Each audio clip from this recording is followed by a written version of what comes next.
എല്ലാ വർഷത്തെയും പോലെ ഇപ്രാവശ്യം മുടക്കമില്ല. നമ്മുടെ സ്വന്തം ആനിച്ചേച്ചി ഇപ്രാവശ്യം പൊങ്കാല ഇടുന്നുണ്ട്. അപ്പൊ പൊങ്കാല വിശേഷങ്ങളുമായി ആനിച്ചേച്ചിയും ഷാൽച്ചേട്ടൻ നമ്മളോട് ചേരുന്നുണ്ട്. എന്താണ് ആനിച്ചേച്ചി ഇപ്രാവശ്യം പറയാനുള്ളത്? ഒന്നുമില്ല, എനിക്ക് ഒറ്റ കാര്യമുള്ളൂ. അമ്മയുടെ അനുഗ്രഹം വർഷം തോറും അമ്മയുടെ എന്താ പറയാ, അമ്മ കൂടെ ഉണ്ടെന്നുള്ളൊരു വിശ്വാസമില്ലേ, അത് അമ്മ ഉറപ്പിച്ചുകൊണ്ട് വരിക. അത് തന്നെ ഏറ്റവും വലിയൊരു സന്തോഷം, നിറവുണ്ട്. നമുക്ക് എപ്പോഴും ഈശ്വരനോടുള്ളൊരു ഉറപ്പിക്കാൻ പറ്റുന്നത് ഭയങ്കര പാടാ അല്ലേ. പക്ഷെ ഈ ഒരു ആറ്റുകാൽ പൊങ്കാലയോടുകൂടി അമ്മ അത് തെളിയിച്ചു. എല്ലാ മക്കളുടെ കൂടെ അമ്മ ഉണ്ടെന്നുള്ളത് ഓരോ വർഷം പൊങ്കാലയുടെ അടുപ്പ് കൂടുന്നതനുസരിച്ച് നമുക്ക് ഉറപ്പിക്കാം. അത് കാണുമ്പോൾ തന്നെ ഭയങ്കര നിറവ്. എല്ലാ വർഷവും മുടക്കാറില്ല, ഇപ്രാവശ്യം പതിവ് ധരിച്ചിട്ടില്ല. ഏതെങ്കിലുമൊക്കെ വർഷം മുടങ്ങിയിട്ടുണ്ടായിരുന്നോ? 1-2 തവണ മുടങ്ങിയിട്ടുള്ളൂ ദേവിയുടെ അനുഗ്രഹം കൊണ്ട്. ഇപ്പൊ അമ്മയുടെ അനുഗ്രഹം കൊണ്ട് എല്ലാ പൊങ്കാല ഇടാൻ സാധിക്കുന്നു. അത് സാധിക്കട്ടെ എന്ന് അമ്മയോട് അഭ്യർത്ഥിക്കുന്നു.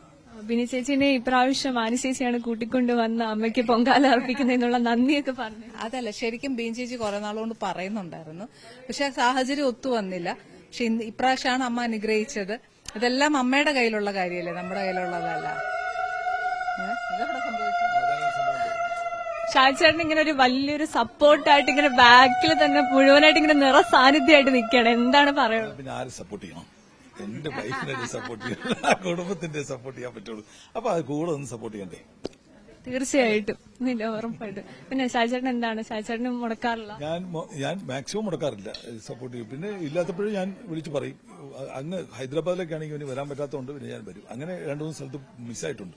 പിന്നെ അല്ലെങ്കിൽ ഒരു ദിവസം ഓടി വരും ഇവിടെ. ആൻചേച്ചി, അമ്മ പകർന്നു തന്നിരിക്കുന്ന നിവേദ്യങ്ങളാണല്ലോ, അമ്മ പഠിപ്പിച്ചു തന്നിരിക്കുന്നതാണ് എല്ലാ വർഷവും. അത് ഇപ്രാവശ്യം അതുപോലെ തന്നെയാണോ? ഇതുവരെ ഞാൻ മുടക്കം വരുത്തിയിട്ടില്ല. അത് അമ്മയുടെ കൂടെ അനുഗ്രഹമല്ലേ. അപ്പൊ അമ്മ തലമുറയായിട്ട് നമ്മുടെ മക്കളിലേക്ക് പകർന്നു തരുന്ന പോലെ തന്നെ അമ്മ എന്നിലേക്ക് പകർന്നു തന്ന ഒരു എന്താ പറയാ, ജനറേഷന്റെ ഒരു പകർച്ചയാണ്. അത്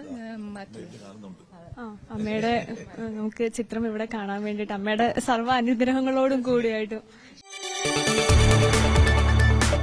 കൂടുതൽ വാർത്തകൾക്ക് News 18 Keralam YouTube channel subscribe ചെയ്യുക.